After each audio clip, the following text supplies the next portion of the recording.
শুভ দুপুর বন্ধুরা, চলো দেখাই আজকে আমাদের কি রান্না হয়েছে।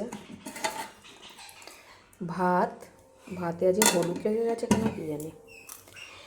এটা ইলিশ মাছের তেল ভাজা আলু দিয়ে, এখানে একটু ব্রোকলি ভাজা আর পেঁয়াজকালি আলু ভাজা রয়েছে। এটা ইলিশ মাছের সর্ষে বাটা, এটা চাল কুমড়োর ঘন্ট চিংড়ি মাছ দিয়ে, এখানে হয়েছে নোটে শাকের চচ্চড়ি, মাছের মাথা দিয়ে।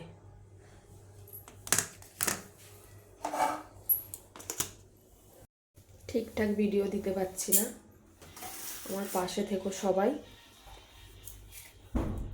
একটু ব্যস্ত আছি তাই। চলো টাটা।